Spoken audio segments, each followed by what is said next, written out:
l'époque où les fruits de la science menacent de mettre fin à toute vie humaine, où le capitalisme moribond semble capable de tout emporter avec lui, nous nous trouvons plus à même de vouloir découvrir les origines ultimes de ce cauchemar.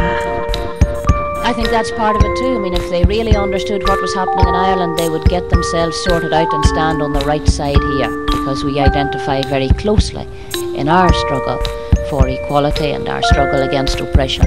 In fact, the whole inspiration of our civil rights movement 10 years ago came from the black movement of America. And it looks to us from where we stand at home that our people are being oppressed with the active assistance of our people. We find that very sad. But this is where, power comes into it. I mean, upper class men oppress both men and they oppress women. Every man oppresses women. I mean, they have the chance to oppress the women they marry, their daughters. Looking beyond that, then it would suggest that you would want a complete change in society. Definitely. Class change. Definitely. Si résister à la culture dominante est la dernière chance de nous sauver, alors nous avons besoin d'une culture de résistance. Bienvenue dans le podcast Floraison, et voici la suite de la série d'épisodes consacrés à l'ouvrage Full Spectrum Resistance d'Eric Magbay. Je partage avec vous mes notes de lecture traduites de ce livre en 2 tomes. La série comporte 4 podcasts, aussi accessibles sous forme d'articles sur le blog Floraison, et dont voici le 2e.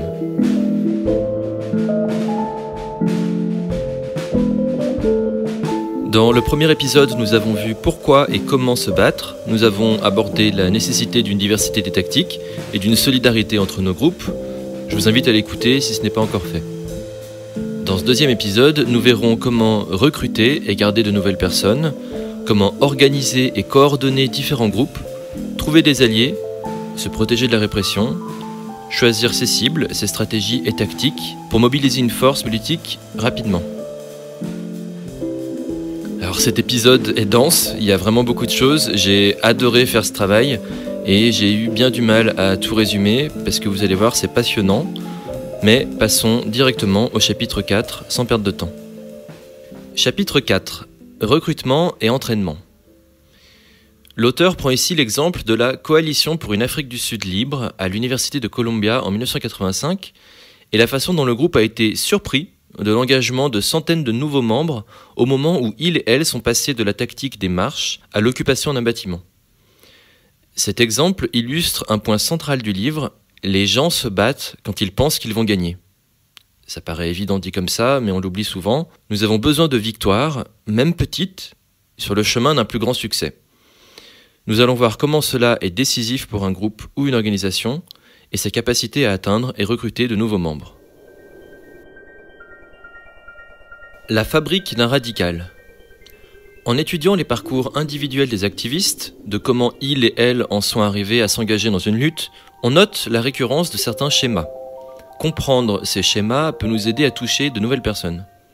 Les résistants et résistantes font face à des luttes difficiles qui demandent d'abandonner certains privilèges, d'entrer parfois en conflit avec son entourage, de risquer son confort, parfois sa propre vie, sans avoir la certitude de voir la victoire advenir.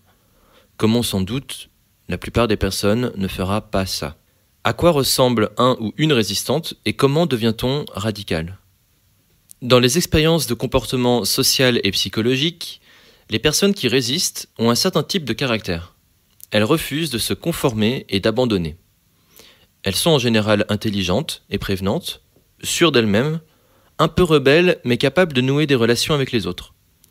Les résistants et résistantes ont la réputation d'être de grands rebelles, mais les plus efficaces sont rarement des ermites ou des solitaires, car la résistance fonctionne grâce à des actions de groupe. C'est collectif. Les membres de la résistance française, par exemple, n'étaient pas des francs-tireurs inadaptés, marginaux, irrationnels, mais des individus avec une exceptionnelle et solide qualité mentale, prêts à rompre avec leurs amis et leurs familles si besoin. Nous allons voir plus en détail que 3 ingrédients clés sont nécessaires pour qu'une personne passe de dissidente à résistante active. L'expérience personnelle, des catalyseurs de radicalité et les préalables à l'action. Expérience personnelle. Beaucoup de personnes résistantes ont fait l'expérience directe d'une oppression ou d'une injustice très tôt dans leur vie. Assister aux injustices de près peut aussi avoir un effet de radicalisation. Ces expériences vont de pair avec une méfiance envers l'autorité, puisque les abus arrivent souvent de la part de figures d'autorité. Et presque toujours, ces personnes ont fait l'expérience de l'échec des méthodes traditionnelles ou peu risquées de changement social, comme les manifestations, les marches pour le climat, ou le lobbying, les pétitions. Avec la fin des illusions, grandit la méfiance envers le pouvoir. Souvenez-vous bien de ce point, un ou une radicale ne sort pas de nulle part. Pour devenir radical, une personne doit au préalable s'engager suffisamment dans un changement social ou politique jusqu'à ce qu'ils échouent et se poser des questions. Catalyseur de radicalité. Pour passer d'un sentiment d'impuissance, de défaite et de dépression, les personnes doivent laisser de côté le pessimisme individualiste et adopter un optimisme radical. L'éveil politique à la radicalité passe en partie par la compréhension que, si les discriminations touchent les individus, elles ne se résument pas à des problèmes individuels car elles ont des causes systémiques. Faire l'expérience d'une oppression n'est pas suffisant pour fabriquer un ou une radicale. Il faut du temps, des outils et des personnes.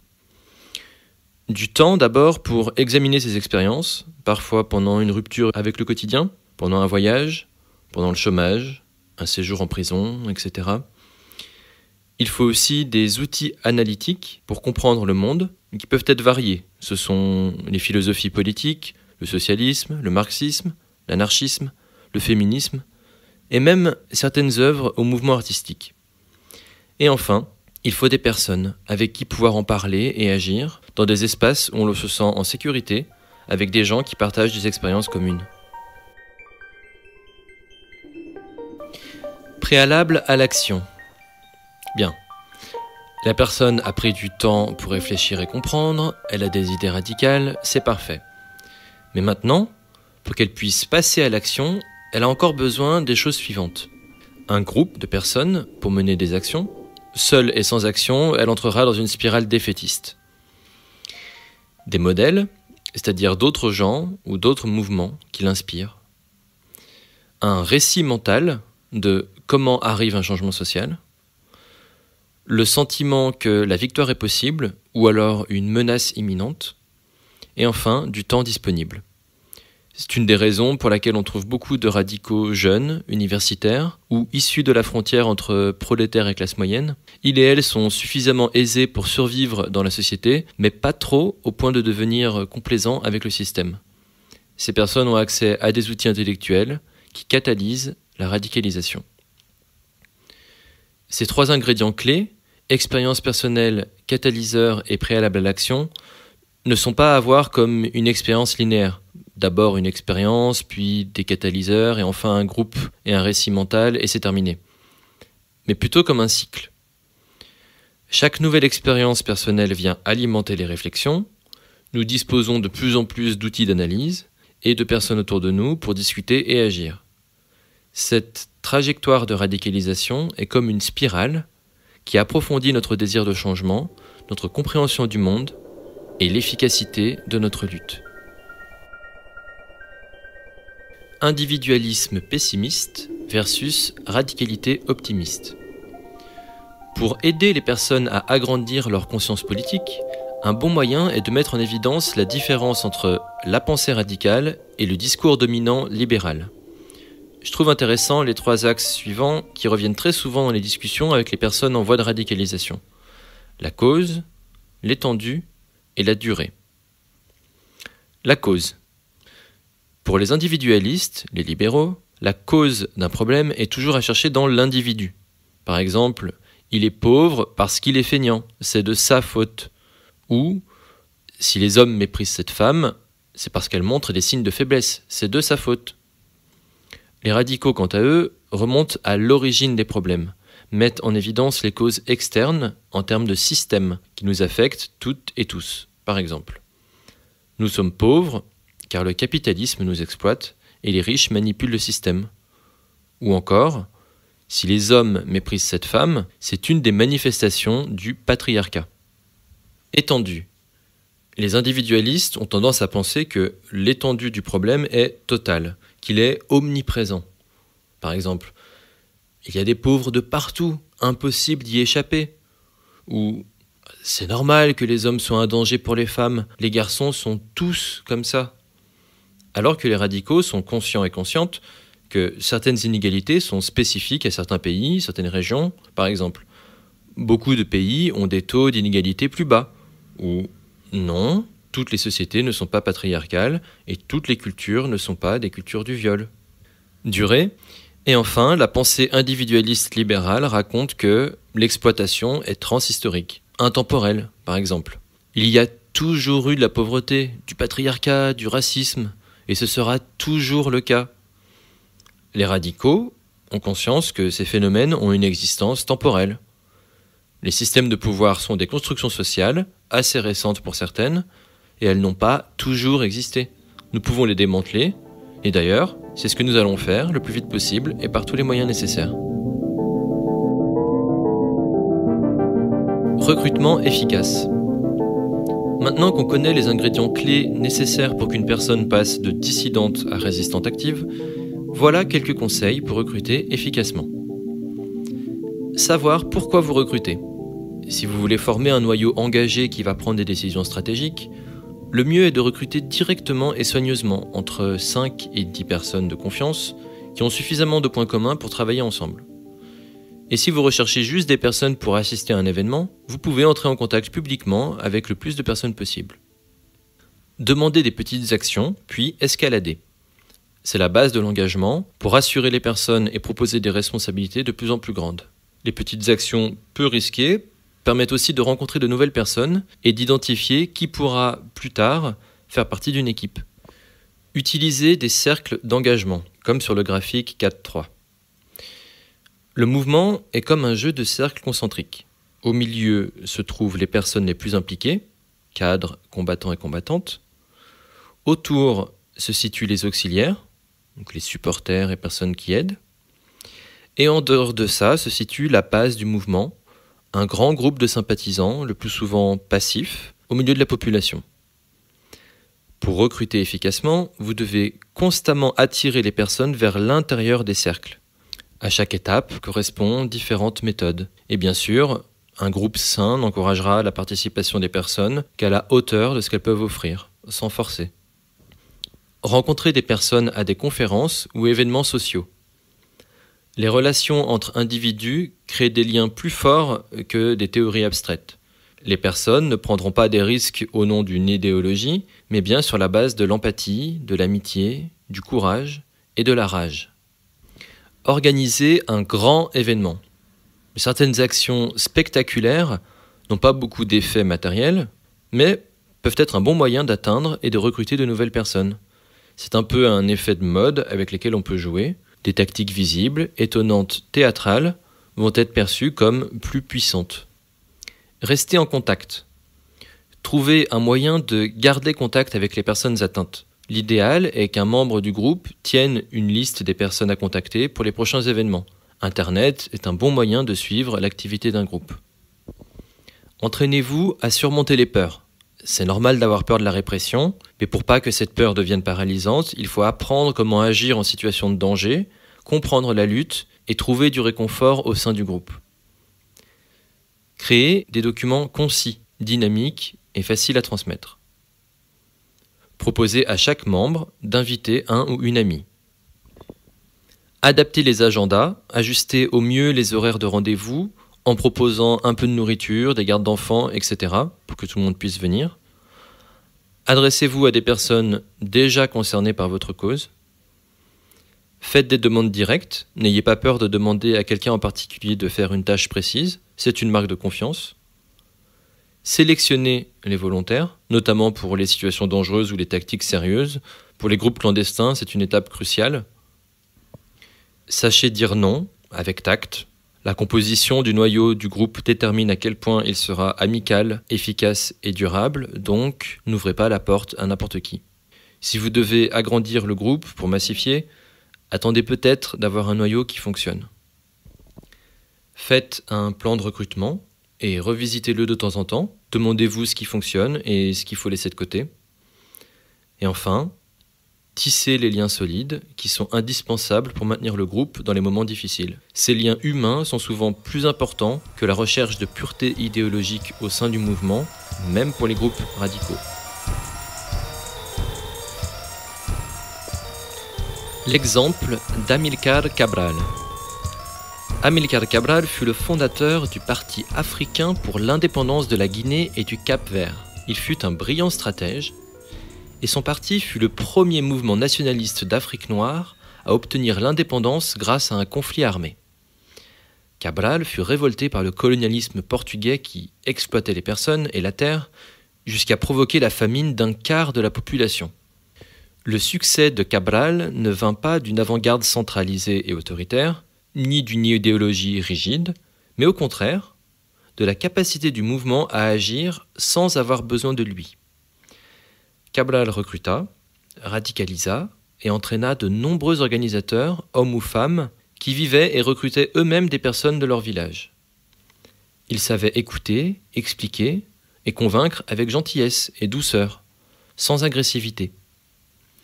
Il comprit qu'un mouvement peut réussir quand les militants et les militantes savent clairement ce qu'ils veulent et les raisons de leur engagement. La droiture de pensée, offensive, a parfois sa place, mais rarement quand il s'agit de se faire des alliés ou de recruter des sympathisants. Cabral refusait les étiquettes idéologiques comme marxiste et préférait se concentrer sur l'organisation, l'entraînement et l'autonomie alimentaire. Pour lui, les gens ne se battent pas pour les idées de quelqu'un d'autre, mais pour leurs conditions de vie et le futur de leurs enfants. Ces formations ressemblaient à des jeux de rôle, des ateliers pour s'entraîner à débattre et répéter jusqu'à ce que ça devienne naturel. Il ne donnait pas de grands discours sur le colonialisme, car ça ne fonctionne pas. Cabral préférait plutôt un dialogue avec pédagogie pour faire découvrir l'exploitation aux personnes par elles-mêmes, de leur propre expérience.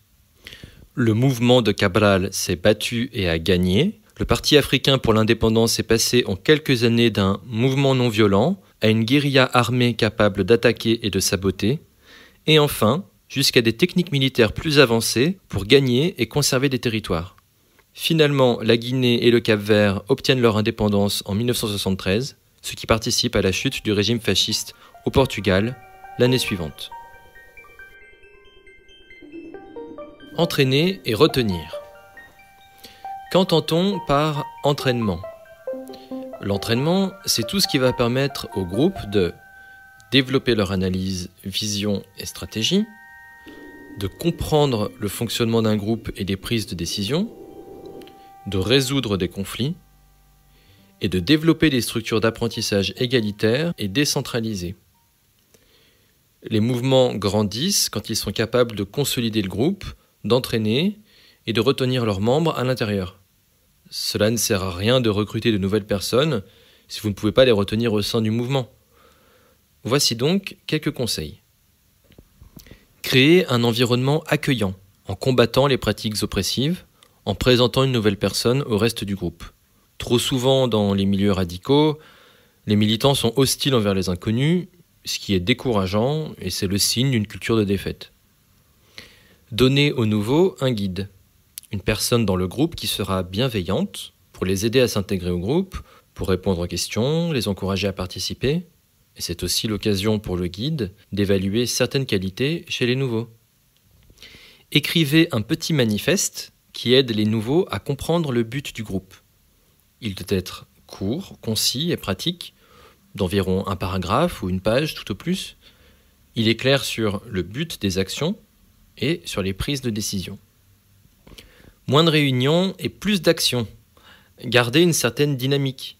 La majorité des personnes détestent les réunions et sera plus encline à participer à des actions, des activités, des ateliers en tout genre.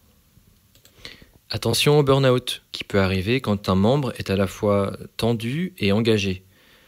La personne va d'abord manquer de motivation, être cynique, fatiguée, ne pas se sentir elle-même. Il faut prendre le temps d'en parler avant que ne surgisse la dépression. Montrez aux autres que vous les appréciez.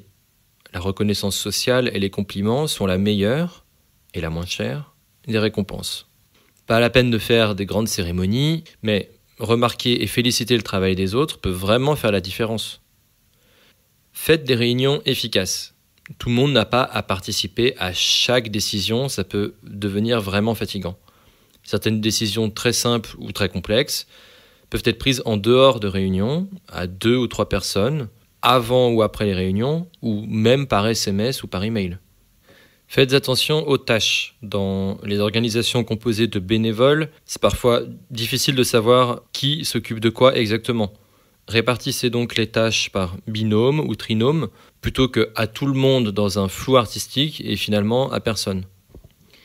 Équilibrez bien travail et relations sociales. Certains groupes sont surtout sociaux mais ne réalisent pas grand-chose, alors que d'autres sont presque professionnels, mais l'absence de lien solide entre les membres les rend fragiles. Il faut de la place pour les deux, cool et studieux. Développez des talents de leadership, ce qui ne signifie pas devenir autoritaire et tyrannique. Le leadership est essentiel pour mobiliser les personnes dans des actions. Dans un mouvement anti-autoritaire et libertaire, les qualités à développer sont la capacité au dialogue, à créer des consensus, à écouter, convaincre, motiver, résoudre les conflits, planifier et être stratégique, créatif, sûr de soi et rigoureux, rigoureuse. Aider les gens à s'identifier au groupe, notamment grâce à des prises de décision collectives et bien sûr en ayant un ennemi commun. Si les personnes s'identifient suffisamment au groupe, en cas de menace, elles réagiront en tant que groupe, puissant et énervé. Comprenez ce que les membres recherchent réellement au sein du groupe et essayez de leur apporter. Ce peut être entre autres la réussite, la découverte, la reconnaissance, un développement personnel, un retour, changer la société, l'amitié et le sentiment d'appartenance. Réglez rapidement et efficacement les conflits et les personnalités difficiles, grâce à une éthique de la parole, un rejet des comportements oppressifs et en excluant les personnes très perturbatrices. Et enfin, quand une personne quitte le groupe, comprenez ce qui s'est passé et ce qu'il faudrait changer.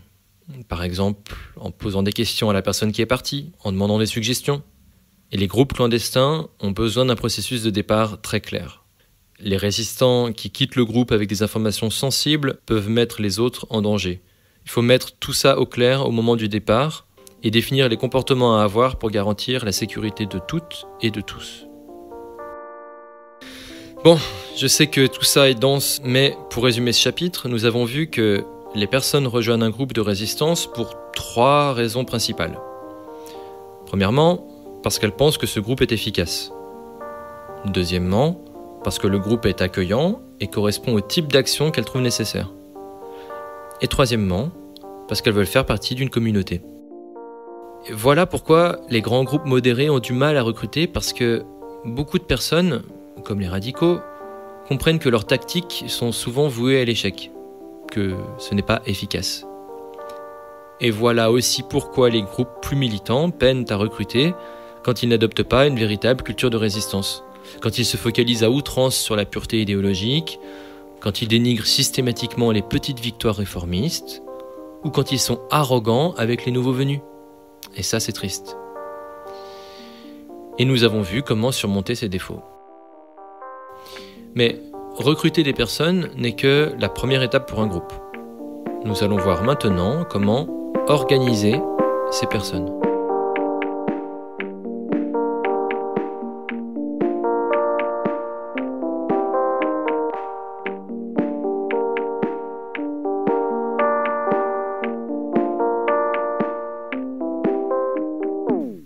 Chapitre 5, Groupe et organisation.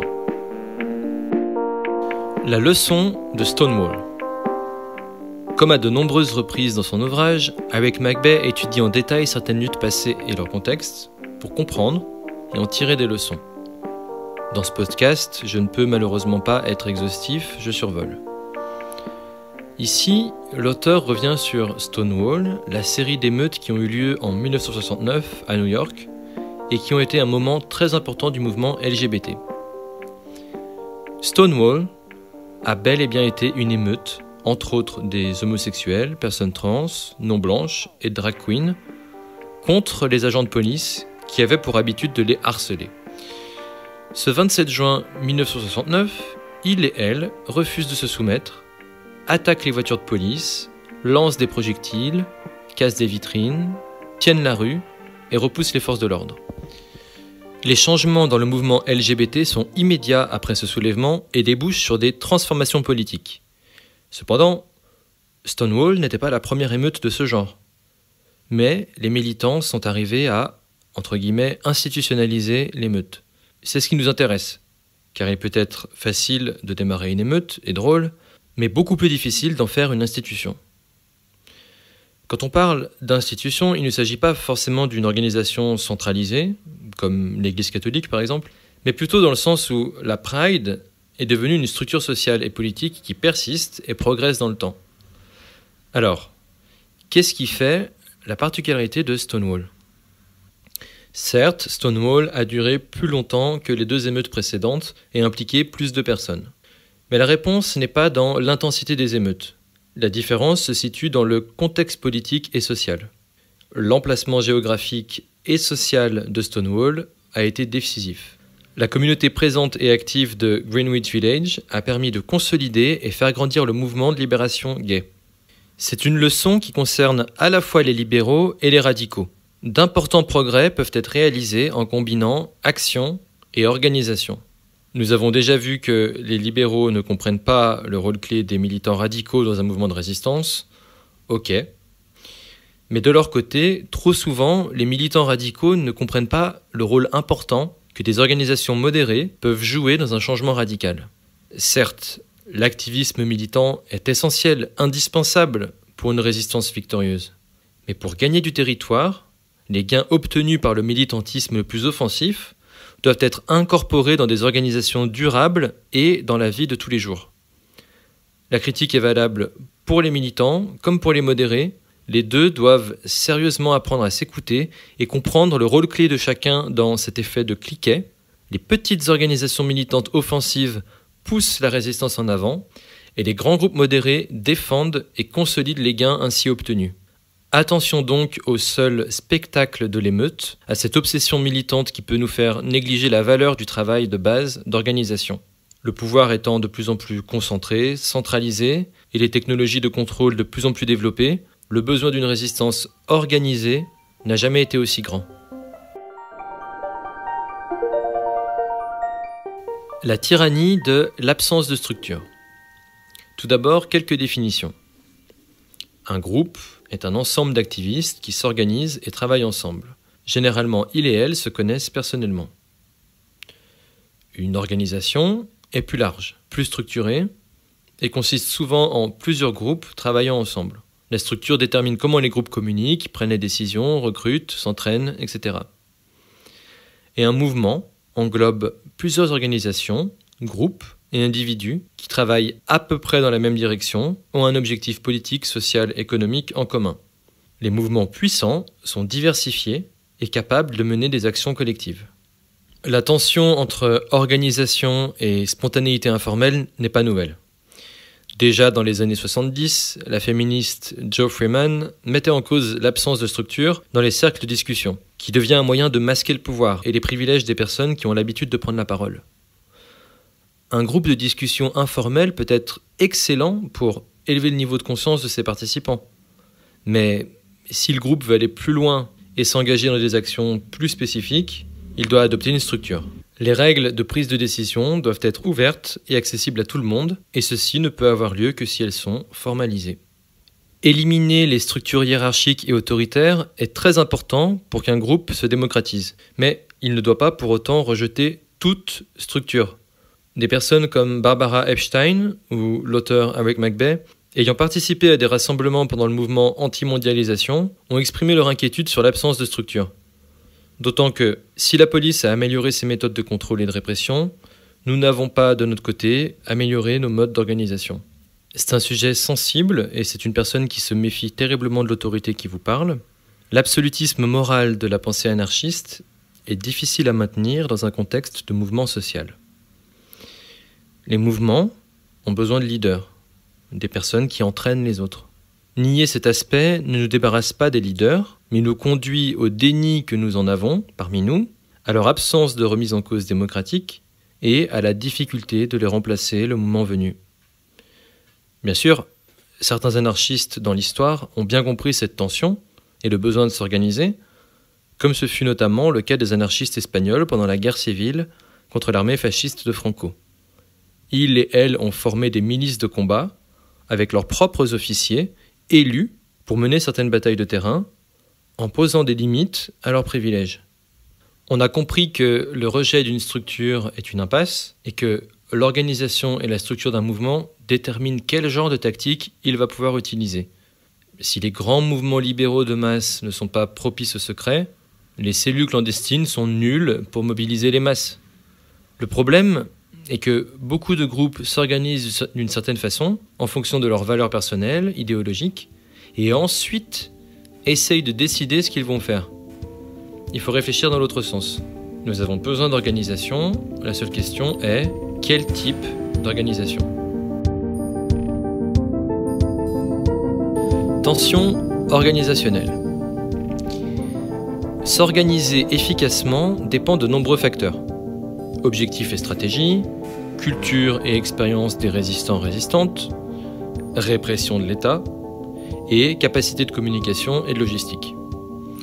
Voilà pourquoi il n'y a pas une bonne façon, universelle, intemporelle, dogmatique, d'organiser un mouvement ou un groupe de résistance. Mais il y a des tensions fondamentales que les groupes résistants doivent considérer avec attention. Par exemple, est-ce meilleur pour un groupe d'être petit et de confiance, ou bien large et tentaculaire ? Est-ce préférable d'avoir une planification centralisée, ou bien totalement participative, où tout le monde prend part à chaque décision ? Faut-il faire appel à un grand nombre de volontaires ayant le même statut, ou bien faut-il un noyau d'organisateurs entraînés ? La réponse à ces questions dépend des objectifs et de la culture du mouvement. Un groupe qui veut faire de l'éducation populaire et de la propagande a des besoins organisationnels très différents d'un groupe qui s'engage dans un conflit direct. William Gamson a compilé des recherches sur une 50aine de mouvements sociaux américains pour évaluer leur succès en fonction de leur organisation. Mais avant tout, il faut bien comprendre ce que représente un succès pour un mouvement de résistance. La préemption est une chose, la cooptation en est une autre. Alors, qu'est-ce que la préemption ? Être préempté, c'est réussir à imposer un changement, de conquérir des nouveaux avantages politiques, sans nécessairement être accepté politiquement. C'est ce que recherche un mouvement de résistance. Obtenir des changements concrets, sans faire partie des structures de pouvoir dominantes, car ces dernières ne sont pas légitimes ou justes. Et qu'est-ce que la cooptation ? Être coopté, c'est être intégré au pouvoir sans créer de changement. C'est vraiment la pire chose qui puisse arriver aux résistants, pire encore que l'échec total. Non seulement l'objectif n'est pas atteint, mais les personnes et les ressources du mouvement sont englouties dans une voie sans issue. Au regard de la préemption, la cooptation ou l'échec, nous allons étudier en détail 7 tensions organisationnelles différentes. Petit ou grand, centralisé ou décentralisé, formel ou informel, consensus ou hiérarchie, clandestin ou ouvert, modéré ou militant, tout est permis ou code de conduite. Alors, première tension. Petit ou grand ? Une grande organisation peut rassembler plus de ressources, mobiliser plus de personnes et exercer une plus grande force économique, physique et sociale. Elle peut avoir une plus grande influence sur les élections. C'est d'ailleurs souvent son objectif à court terme. Cependant, contrairement aux idées reçues, la taille d'un groupe a peu d'impact sur ses chances de succès. Les groupes réunissant des dizaines de milliers de personnes ne réussissent en général pas plus que des groupes de quelques dizaines ou quelques centaines de personnes. Pour massifier, il faut recruter beaucoup de membres, le plus vite possible, parfois avec moins d'engagement politique. Il faut édulcorer les positions politiques, aligner les tactiques sur le plus petit dénominateur commun. Et l'erreur classique est d'abandonner la confrontation et les revendications radicales au profit de la respectabilité et du discours de changement personnel, ce qui est une impasse pour tout mouvement de résistance. Aucune chance d'accepter une émeute ou un débordement, les grands groupes ont ainsi plus de risques d'être acceptés par leurs adversaires et en conséquence d'être cooptés. En général, s'il faut choisir, il est donc préférable d'avoir un petit groupe qui peut entreprendre des actions militantes plutôt qu'un grand groupe qui les rejette. De plus, les grands groupes posent des problèmes pour les prises de décision et les questions de sécurité. Néanmoins, il est bon pour un groupe de résistance de grandir pour ne pas rester isolé, facile à écraser et à détruire. Alors, pour grandir et créer des alliances sans perdre les avantages d'une petite taille, un groupe devrait choisir ses nouveaux membres avec précaution, entraîner les nouveaux membres au même niveau que le reste du groupe, être clair avec les nouvelles recrues sur les objectifs du groupe, ne pas grandir trop vite, maintenir des sous-groupes affinitaires, des cellules compartimentées de confiance, ne pas partager des informations sensibles quand ce n'est pas nécessaire, et garder un noyau du groupe pour la prise de certaines décisions. Décentraliser ou centraliser. Une organisation de résistance est-elle plus efficace quand elle est centralisée ou quand elle est composée de petits groupes décentralisés? Encore une fois, la réponse dépend des objectifs. S'il s'agit de faire de la propagande ou distribuer des brochures, une masse décentralisée fonctionne souvent mieux. Mais s'il s'agit d'une organisation de résistance engagée dans un conflit risqué et prolongé avec ceux au pouvoir, une organisation aura des difficultés sans coordination centralisée. Un mouvement de résistance doit pouvoir faire face rapidement à la répression et être capable de prendre des décisions au moment opportun. Les groupes unifiés peuvent mettre en commun leurs ressources, améliorer leur entraînement et s'attaquer à des cibles plus ambitieuses par des actions simultanées, très efficaces dans le cadre d'un conflit asymétrique.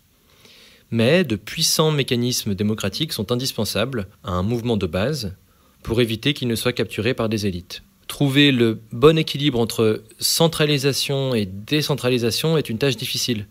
De nombreux mouvements ont tenté de le faire grâce à des formes intermédiaires comme les fédérations et grâce à des mandats.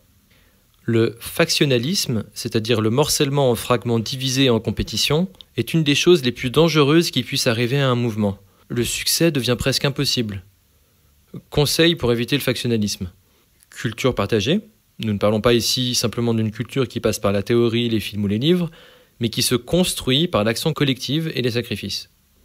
Discussion et processus de décision inclusif. Partage des ressources et de la logistique. Résolution de conflits. Si nous avons des différends, nous devrions laisser de côté notre ego pour ne pas afficher de division publique, régler nos affaires entre nous et combattre publiquement et avec unité notre ennemi commun. La centralisation, quand c'est approprié, peut être un outil efficace pour surmonter les divisions internes, surtout quand la vie des personnes engagées est en jeu et que l'unité est nécessaire pour des raisons stratégiques et tactiques. Ni trop peu centralisé, le bon équilibre peut aussi dépendre des différents niveaux d'opération.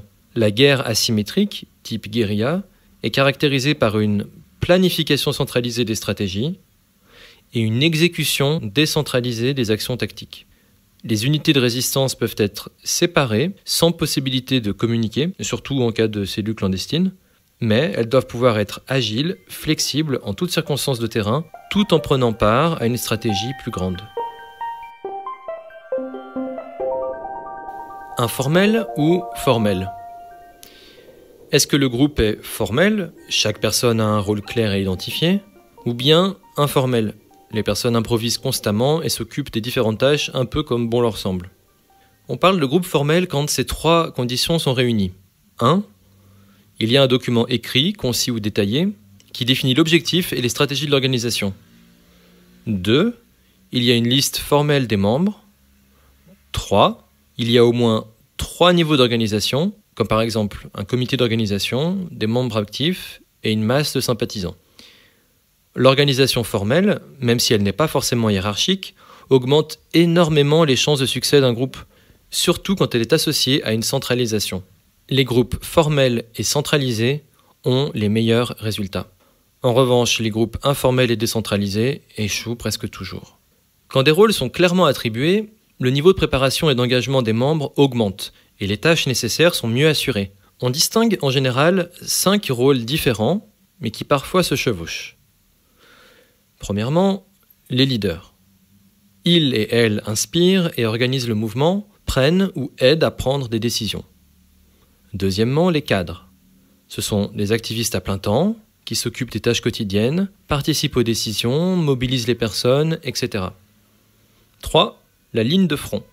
Ce sont les militants et militantes directement en conflit avec le pouvoir qui prennent le plus de risques. 4. Les auxiliaires.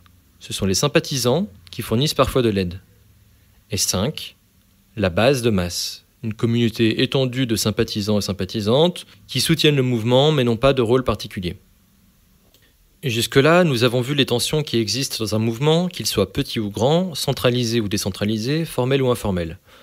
Nous avons vu l'importance de trouver l'équilibre en vue d'accomplir des objectifs particuliers. Les groupes doivent aussi faire attention à ne pas considérer leur forme d'organisation particulière comme supérieure aux objectifs du mouvement. L'organisation et les stratégies employées dépendent de l'objectif à atteindre. Exemple du SOE, Special Operations Executive. Pendant la Seconde Guerre mondiale, la mission du SOE britannique est d'aider les groupes antifascistes en Europe occupée. Ce qu'ils savent, ils l'ont appris en observant l'IRA en Irlande. Le SOE entraîne des réfugiés et des immigrés pour retourner en Europe comme agents de résistance infiltrés. Le SOE met ainsi au point des réseaux de résistance appelés circuits, voire le graphique numéro 1. En arrivant sur place clandestinement, muni de faux papiers, l'agent du SOE recrute le noyau du circuit de résistance, une petite cellule de cadre. Les officiers sont choisis avec précaution pour que la sécurité soit intacte, en général de 5 à 7 personnes. Les membres du noyau créent ensuite de nouvelles sections ou cellules, spécialisées dans certaines activités de résistance, voire graphique numéro 2. Les sections opérationnelles, la propagande, résistance passive, sabotage mineur, comme les accidents du travail ou les dysfonctionnements de matériel, sabotage majeur, groupe mieux équipé et entraîné, et activités paramilitaires. Et les sections de soutien, communication interne, sécurité, réception, accueil, stockage et distribution, transport, comptabilité, recrutement, soins médicaux et mesures d'urgence, cachette et refuge. Le recrutement se fait uniquement sur base des besoins.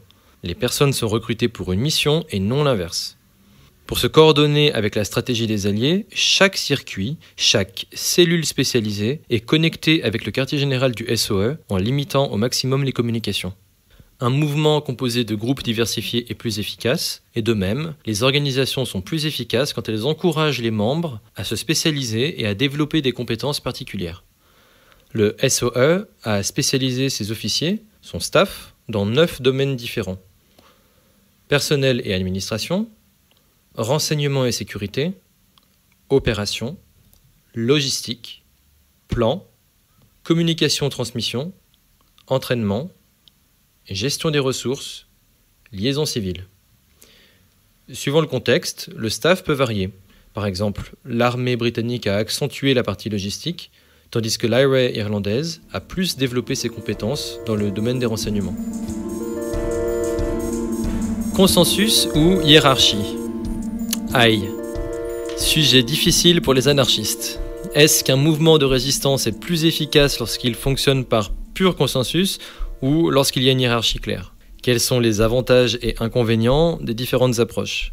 Les choix possibles s'étalent sur un spectre qui va de l'autorité rigide d'une armée paramilitaire jusqu'à la souplesse du processus de consensus. Et encore une fois, ça va vous surprendre, mais la réponse dépend de l'objectif que veut atteindre le groupe. Le spectre des prises de décision en groupe peut s'illustrer ainsi. Tout en haut, ordonner. Voilà le problème, et ce que nous allons faire, allez le faire. Ensuite, vendre.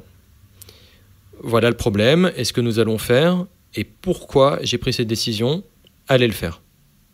Tester. Voilà le problème et ma solution, qu'est-ce que vous en pensez? Et puis le plan peut changer. Consulter. Voilà le problème, qu'est-ce que vous pensez qu'on devrait faire? Écouter les idées et choisir là où les meilleures. Et enfin, tout en bas, co-créer. Voilà le problème, imaginons une solution ensemble. Et chaque partie du spectre a ses avantages et ses inconvénients. Plus nous sommes directifs et plus les décisions peuvent être prises, réalisées et évaluées rapidement, et plus nous sommes participatifs et plus les stratégies et organisations créées seront fortes car riches de perspectives différentes. En revanche, le consensus peut prendre beaucoup de temps, ce qui devient compliqué en situation d'urgence. Et sans direction claire, un groupe peut perdre son moral et son engagement. Voici donc 4 types élémentaires de prise de décision utilisés par les mouvements de résistance. Premièrement, le classement par rang. La structure de rang permanent, avec une chaîne de commandes précise, est utilisée par les organisations militaires et paramilitaires type guérilla, mais aussi par d'autres organisations en situation d'urgence comme le service d'urgence d'un hôpital ou les pompiers. Sur le terrain de bataille, dans toute situation où il y a un risque de vie ou de mort, les décisions doivent être prises si vite que la discussion n'est pas possible. Des discussions prolongées dans un bâtiment en feu peuvent être très dangereuses. Le classement par rang permet aux personnes de se spécialiser dans un rôle pour être performantes en situation de stress intense. L'objectif et l'organisation claire maintiennent l'unité et la discipline. Et si une personne est blessée, emprisonnée ou tuée, on sait immédiatement qui doit la remplacer pour que le combat continue. La hiérarchie est souvent utilisée dans les groupes clandestins afin que toutes les informations nécessaires ne soient accessibles que par un nombre très limité de personnes.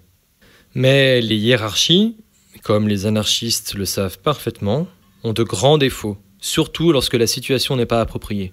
Elles peuvent renforcer certaines hiérarchies sociales, comme le patriarcat ou la suprématie blanche. Elles peuvent priver le groupe d'informations et de points de vue de valeur, faire taire des contestations pourtant légitimes, etc., etc. Pour compenser, les groupes résistants qui utilisent le classement par rang essayent de nommer avec le plus de précautions possible, de consulter au maximum, de s'expliquer. Comme les apatistes, ils peuvent mettre en place un corps démocratique qui dirige la politique militaire. Un autre point faible de la hiérarchie est le risque que le groupe se fasse décapiter et soit donc incapable de fonctionner. Mais exactement comme une armée, un groupe résistant peut s'y préparer en sachant tout le temps qui doit prendre la place en cas de mort d'un officier et être entraîné pour ça. Deuxièmement, la hiérarchie dynamique ou de situation. Un groupe démocratique confie à certaines personnes une autorité spéciale dans des circonstances spécifiques. Ainsi, le groupe peut prendre les décisions de façon participative, tout en laissant la possibilité de réagir rapidement en cas d'action ou d'urgence. C'est une approche courante pour les groupes qui privilégient l'action directe, comme par exemple la Coalition contre la pauvreté d'Ontario, les Deacons for Defense, les anarchistes de la CNT espagnole, les combattants kurdes, ou même certains pirates. Les grandes décisions et événements sont organisés de façon démocratique, tout en déléguant une autorité spéciale et temporaire, le temps d'une action, à un ou une capitaine de bataille. La règle de la majorité.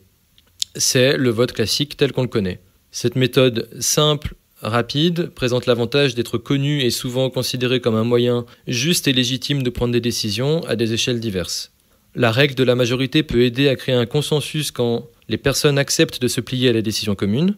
Attention, si le vote est précipité, elle peut par contre exacerber les dissensions internes et provoquer une fracture du groupe. Pour donner plus de place au consensus, on peut décréter la majorité à 2/3 ou 3/4 du groupe. Et quatrièmement, le consensus. Le groupe discute du problème jusqu'à ce que tout le monde, ou presque tout le monde, soit d'accord sur la solution. Il y a de nombreux modèles différents, plus ou moins formels ou structurés. Quand il fonctionne bien, le consensus est un processus puissant pour construire la solidarité au sein d'un groupe et trouver les solutions optimales. Dans le pire des cas, il peut devenir une énorme perte de temps qui paralyse le groupe entier sur des désaccords mineurs. Pour que le consensus fonctionne bien, il faut 1. Que le groupe ne soit pas trop grand pour que chacun puisse s'exprimer. 2. Que les membres partagent des objectifs et opinions similaires. 3. Que tous les membres soient sincèrement intéressés par la discussion, car ce mode de décision peut être saboté très facilement. 4.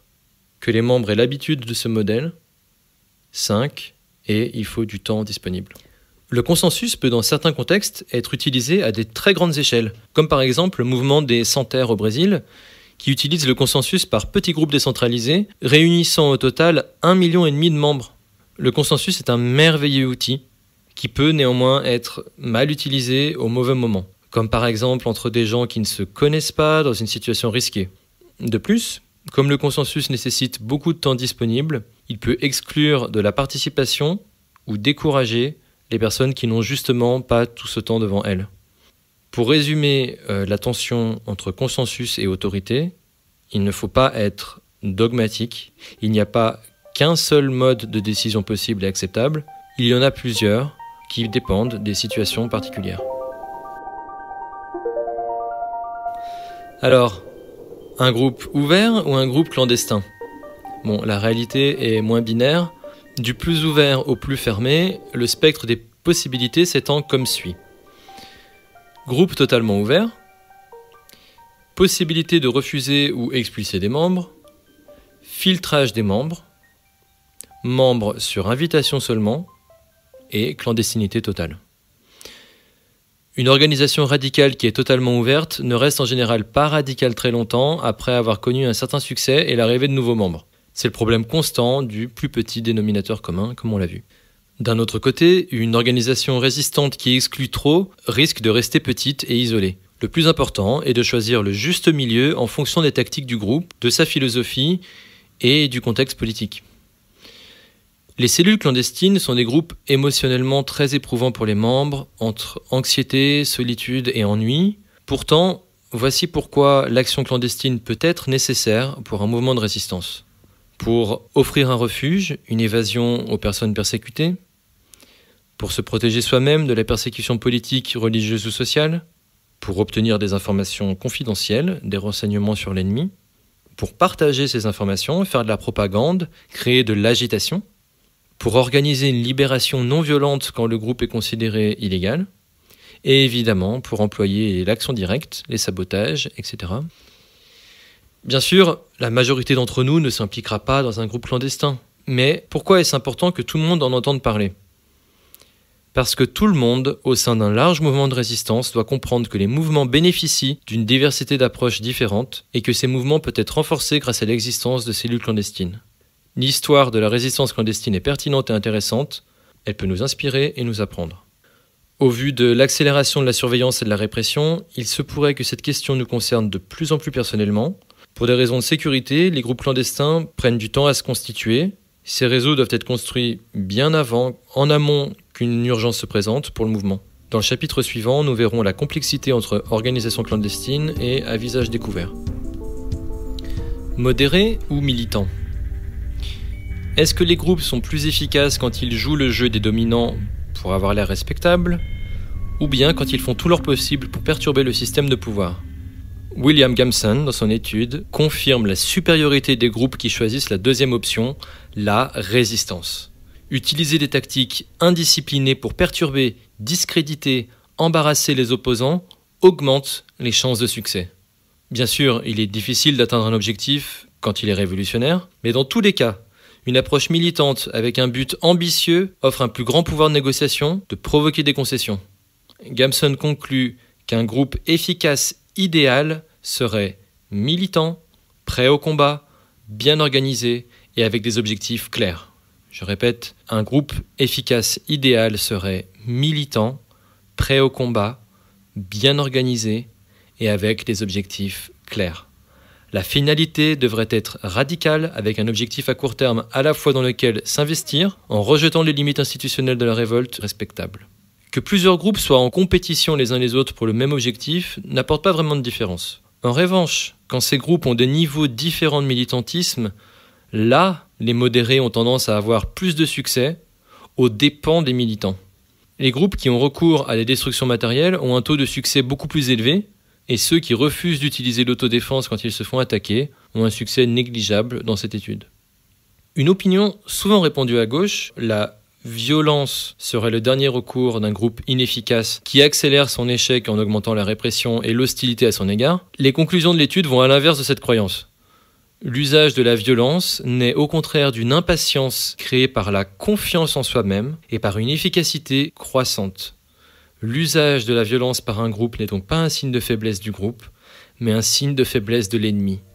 La violence ne garantit pas la victoire, mais elle ne l'empêche presque jamais. Tout est permis ou code de conduite ? Les groupes efficaces rejettent souvent les normes de ce qui est considéré comme une manifestation acceptable. Mais cela ne veut pas dire qu'ils rejettent toute forme de code de conduite, qu'ils ont pour seul but de transgresser tous les interdits. D'ailleurs, les groupes de résistance ont souvent respecté des codes moraux stricts. Ces codes peuvent concerner la définition d'une bonne conduite, l'éducation politique, la sécurité, la loyauté, l'organisation, etc. D'autres facteurs organisationnels intéressants, les groupes qui viennent de milieux aisés ou influents ont un taux de succès légèrement plus élevé que les plus pauvres, mais ont aussi plus de risques d'être cooptés. Les groupes qui ont mené leur lutte pendant des périodes de guerre ou de crise économique ont considérablement augmenté leurs chances de succès à condition de s'être établis et préparés avant la crise pour pouvoir profiter de celle-ci et déstabiliser le pouvoir en place. La crise économique peut aider à mobiliser temporairement les personnes, mais pas à organiser. Rien ne peut remplacer le travail de construction de groupe, d'analyse radicale et d'entraînement. Les périodes de crise peuvent être très dangereuses pour les mouvements peu ou pas organisés. Organisation complémentaire au sein d'un mouvement. Pour conclure cette partie, on peut voir qu'il existe de nombreux modèles organisationnels différents. Ils peuvent tous être des outils efficaces et puissants pour un changement radical s'ils sont utilisés de façon appropriée. Une grande organisation de masse modérée, alliée à de petits groupes militants, peut à la fois mobiliser de nombreuses personnes et couvrir une large gamme de tactiques. Une organisation non structurée et décentralisée, comme Occupy, aura du mal à projeter des actions militantes, mais elle peut politiser les personnes qui viendront rejoindre les rangs d'organisations plus structurées, comme les Deacons for Defense. Et les petites organisations décentralisées et ouvertes sont parfaites pour le travail de propagande, afin d'éveiller les consciences des personnes qui intégreront des communautés militantes. Parfois, certains groupes comme ACT UP couvrent une large gamme de tactiques combinées, action directe, désobéissance, influence sur les grands médias, images choc, etc. Ils arrivent à être suffisamment organisés sans être rigides pour servir de refuge, d'incubateur à militantisme. Depuis cette base, des groupes affinitaires se forment, se détachent, projettent des actions, puis réintègrent le groupe. Donc, pas forcément besoin de choisir un modèle standard, une organisation définitive et dogmatique. Les mouvements de résistance les plus forts sont constitués de plusieurs groupes qui se complètent les uns les autres pour couvrir l'ensemble du spectre de résistance.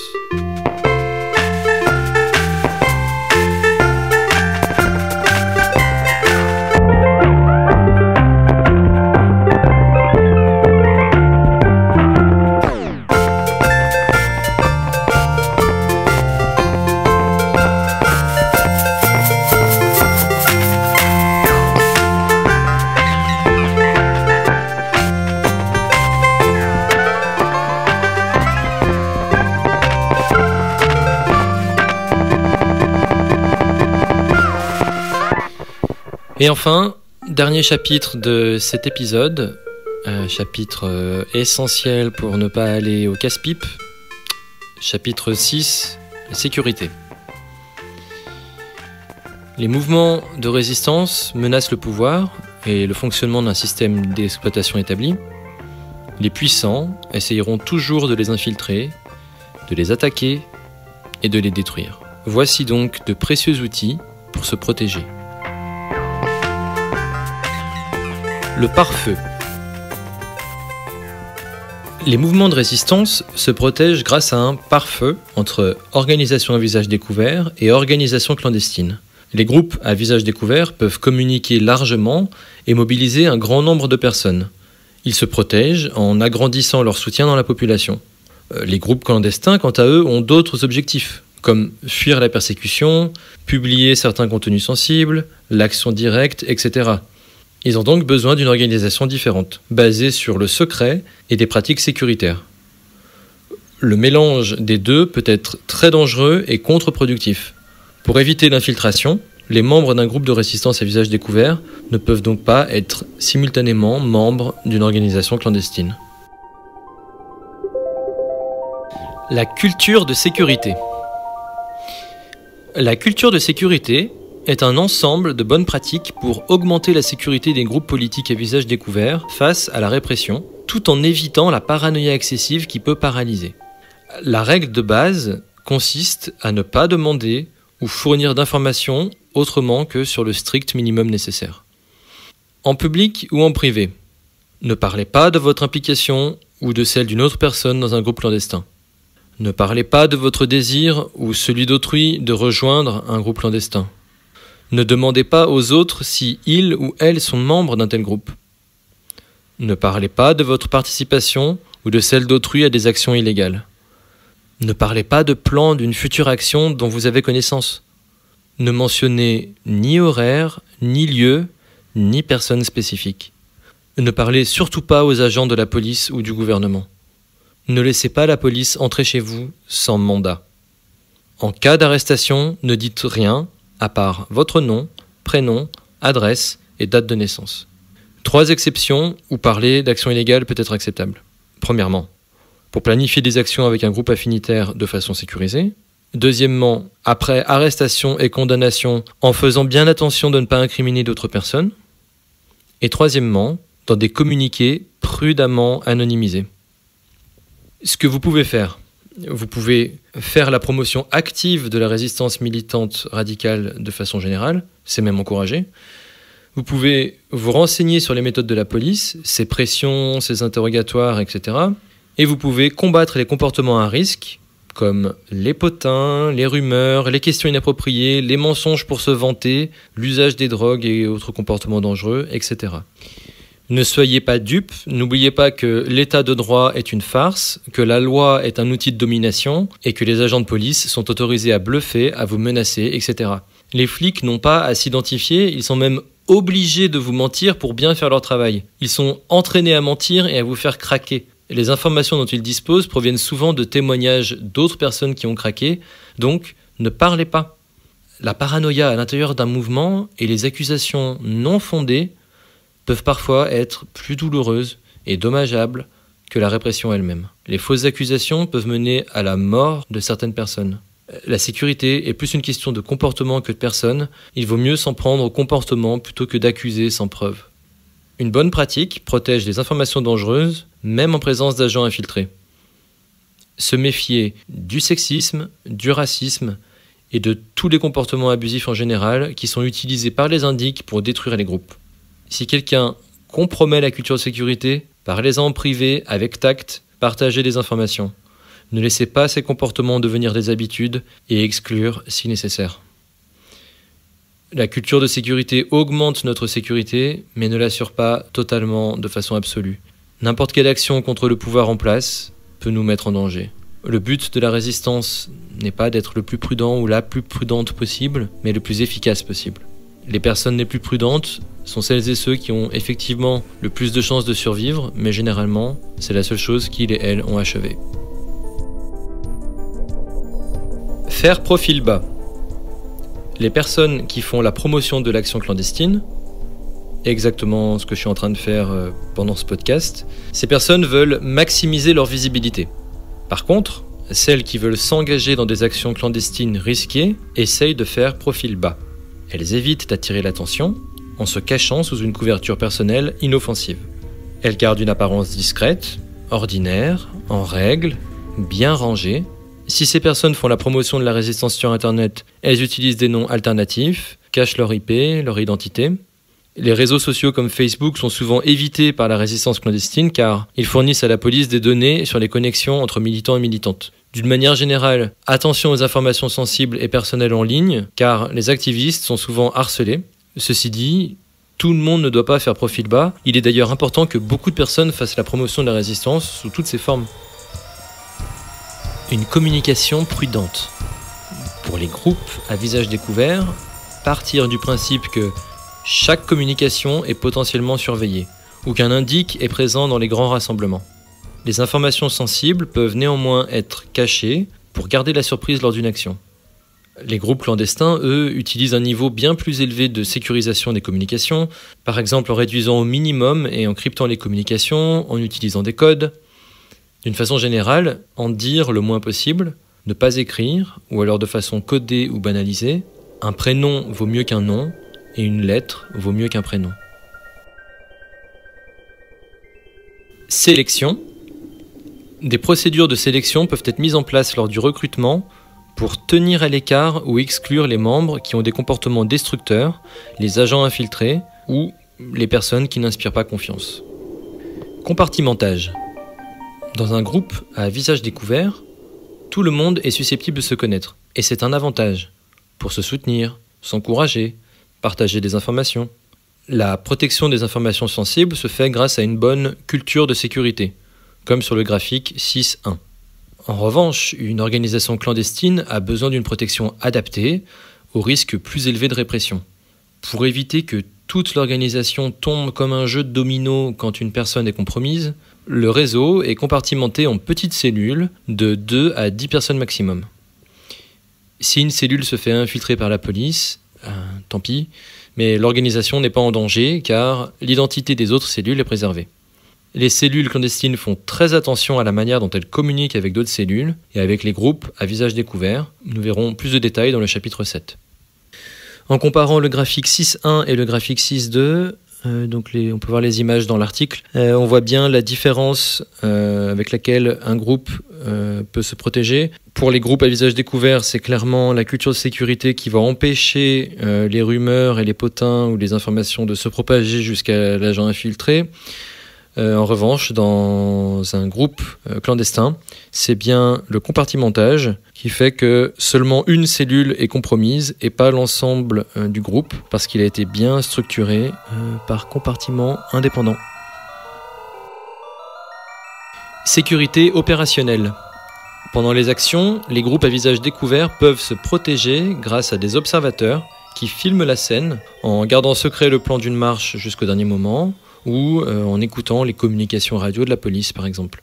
Les groupes clandestins ont d'autres mesures de sécurité, comme nettoyer les empreintes digitales, les postes de guet ou des plans de secours.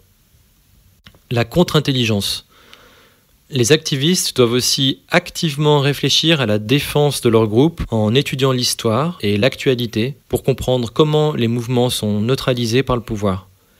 Certains schémas se répètent et peuvent inspirer une réponse appropriée. Nous verrons plus de détails au chapitre 9. Sécurité grâce au nombre. Les groupes qui assurent leur sécurité seulement grâce à une sélection drastique des membres risquent d'être isolés et donc de devenir des proies faciles. Une des clés pour la sécurité du groupe est de fortifier le mouvement, de s'assurer le soutien de personnes très variées, plus difficiles à contenir et réprimer. Les groupes à visage découvert augmentent leur sécurité grâce à de fortes connexions, grâce à la solidarité, mais pas grâce à l'isolement. Et enfin, du soin pour les autres. Être attentif aux autres, prendre soin de nos camarades est souvent l'outil de sécurité le plus important sur lequel on doit mettre l'accent. Ce souci pour autrui manque malheureusement trop souvent dans les milieux militants. Pourtant, agir avec soin et amour pour nos camarades et camarades potentiels constitue un impératif révolutionnaire absolu.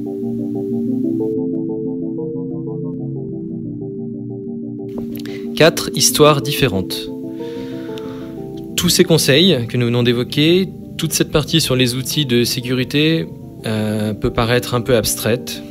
Eric McBay, dans la suite du livre, passe en revue 4 histoires différentes de 4 mouvements de résistance au regard de leur utilisation de ces outils, bonne ou mauvaise. C'est franchement édifiant, on apprend beaucoup, mais pour faire court dans ce podcast, je ne peux pas développer. Je vous encourage donc à lire le livre si vous pouvez, si vous avez l'occasion. Les 4 mouvements étudiés par l'auteur sont le Congrès national africain en Afrique du Sud, le Black Panther Party américain, le Weather Underground, collectif antiraciste et anti-impérialiste, et le Green Scare, ou la peur verte, qui rassemble des groupes proches de ALF, ELF, Earth First, etc. En regardant ces différents mouvements, on comprend à quel point il est absolument vital de bien séparer activisme clandestin et activisme à visage découvert, de faire profil bas pour les activistes clandestins. C'est bien d'utiliser les plus grandes précautions pendant les opérations, mais c'est inutile si les cellules ne sont pas correctement compartimentées. Le niveau de sécurité du groupe est égal à celui du maillon le plus faible, et c'est la collaboration avec le gouvernement qui incrimine le plus souvent les membres d'un groupe, c'est-à-dire quand un membre balance ses camarades pour éviter la répression. La police ment et les résistants ne devraient jamais coopérer. Il ne faut pas non plus parler d'actions illégales passées avec d'anciens camarades qui ressurgissent plusieurs mois ou plusieurs années plus tard. Ça arrive et c'est peut-être devenu des informateurs, donc méfiance. De cette étude, l'auteur dégage 3 leçons essentielles. La première, c'est incroyable comme les règles de base de sécurité sont très souvent ignorées par les jeunes mouvements, alors qu'elles sont quasiment applicables à tout mouvement de résistance. C'est comme s'il fallait systématiquement passer par un désastre au niveau de la sécurité avant de se mettre à y réfléchir sérieusement. Deuxièmement, ces outils, quand ils sont utilisés de travers, peuvent être très dommageables pour les activistes. Des règles de sécurité excessives ou mal employées isolent les groupes, empêchent les alliances possibles et provoquent des comportements abusifs à l'intérieur du groupe.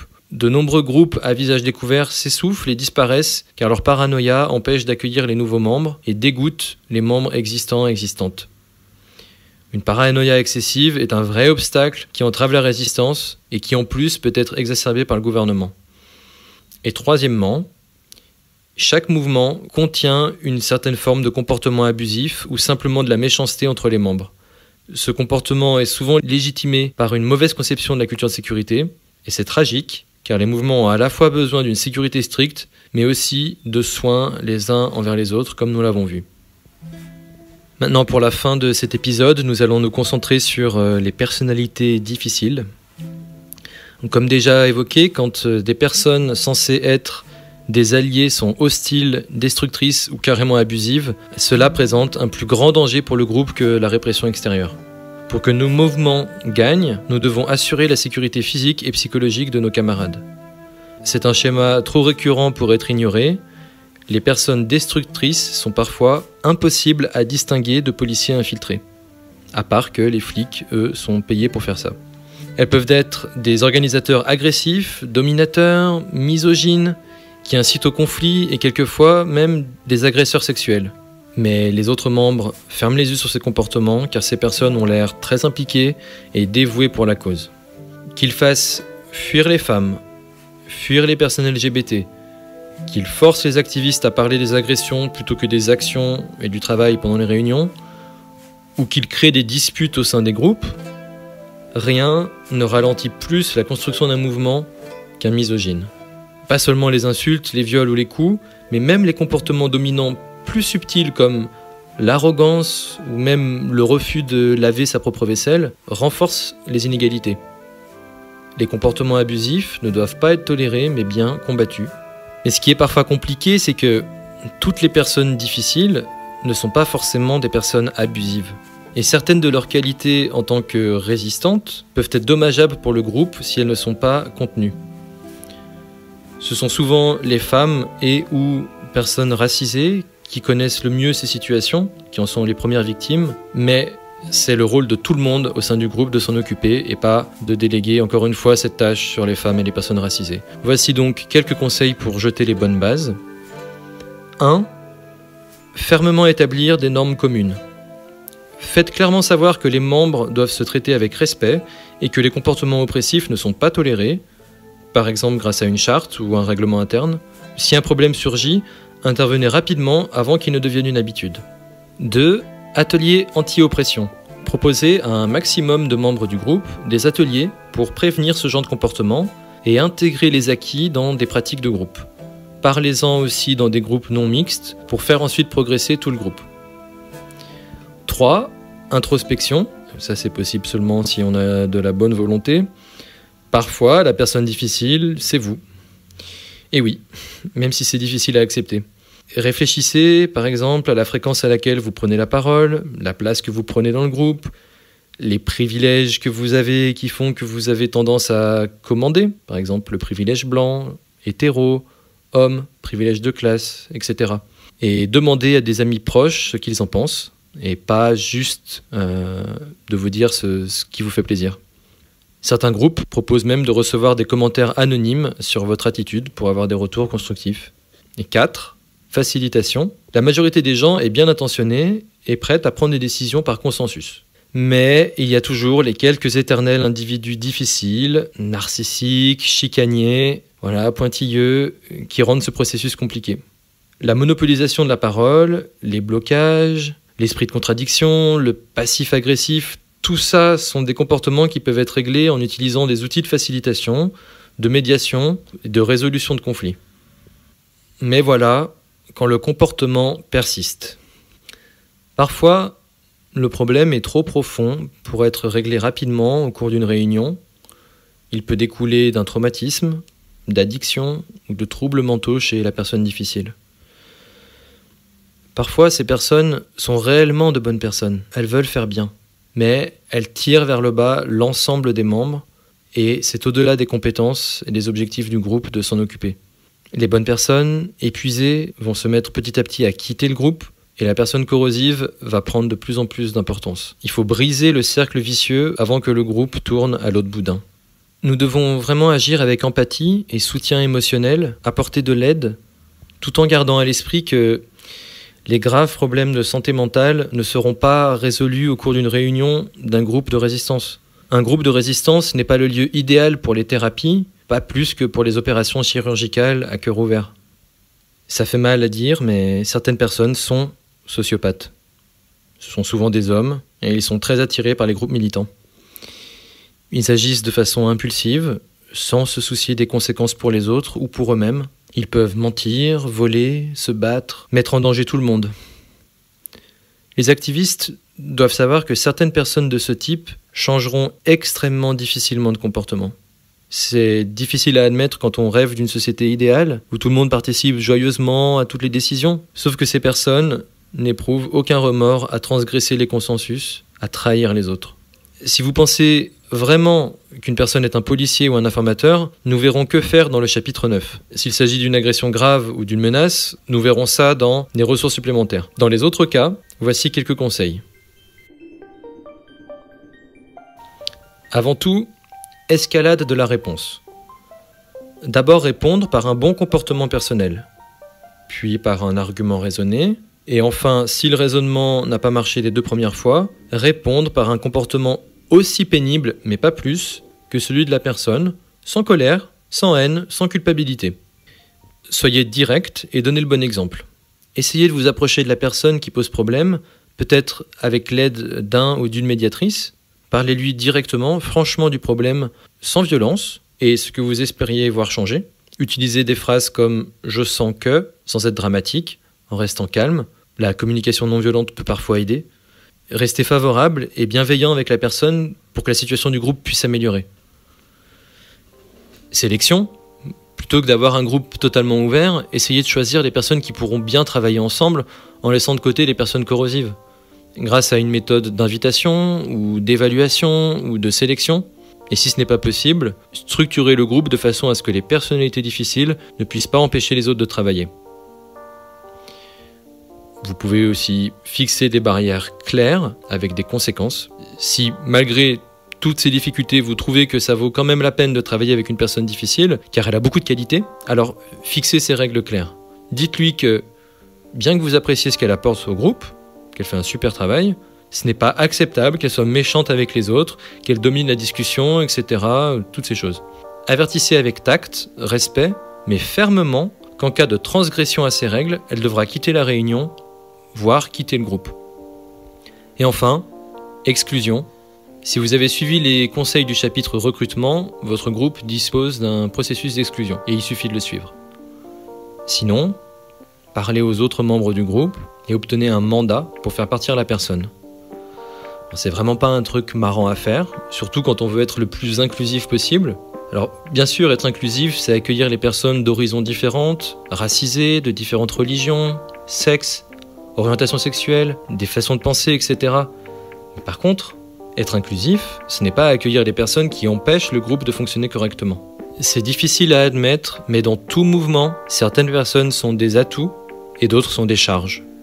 Et il arrive qu'une seule personne soit suffisamment toxique pour détruire le groupe entier. Cela peut même devenir un sérieux problème pour tout le mouvement. Si un ou une activiste se fait insulter, humilier, attaquer, trahir, qu'est-ce qui va se passer ?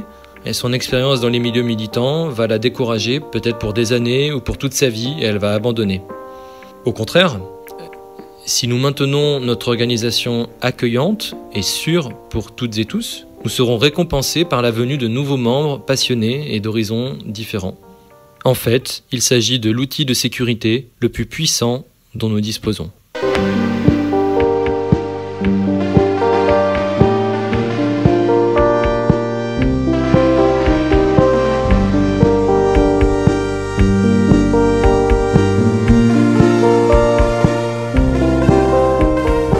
Et voilà, c'est la fin de ce deuxième épisode consacré à l'ouvrage Full Spectrum Resistance d'Eric McBay. Nous avons vu jusqu'ici pourquoi la résistance est nécessaire, les facteurs clés pour rendre un mouvement efficace, comment recruter, s'organiser et rester en sécurité. Merci d'avoir écouté jusqu'ici et merci à l'auteur pour l'autorisation de mettre en ligne ce podcast. Cette deuxième partie était un peu plus longue et pourtant j'ai pas pu tout mettre tellement le livre est riche d'exemples.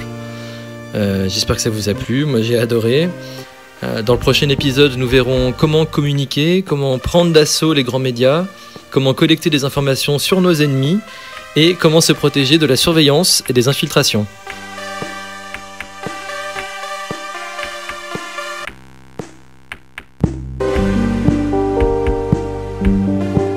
N'hésitez pas à partager ce podcast ou cet article.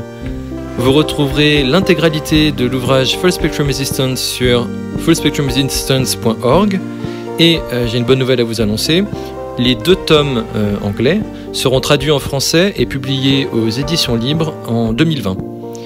Courage à toutes et à tous et à bientôt.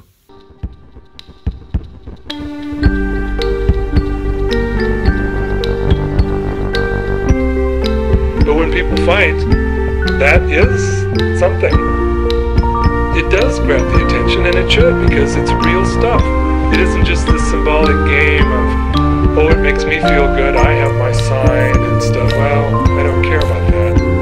If it was not ineffective, I would much rather have a nice, polite, peaceful, nobody is put in danger, nobody gets hurt, nobody gets arrested, nobody gets hit on the head by a cop, and not even a window is broken. Ideal, except it doesn't work that way. Il faut pas oublier que la première des violences, c'est celle que mon frère a subie. Aujourd'hui, la France est dans un délit de justice. On n'a pas le droit, on n'avait pas le droit de tuer mon petit frère. Mon frère n'avait pas le droit de mourir le jour de ses 24 ans. Ça fait 2 ans que mon frère a été tué. Les gendarmes n'ont toujours pas été mis en examen. C'est cette violence-là qu'il faut dénoncer. La violence appelle à la violence. Nous sommes devant les systèmes les plus puissants qui sont l'État et la justice, qui ont déclaré la guerre à la famille Traoré, qui ont fait des soldats malgré nous.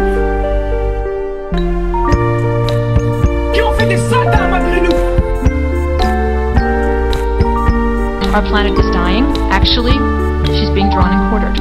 We are on the verge of complete biotic collapse.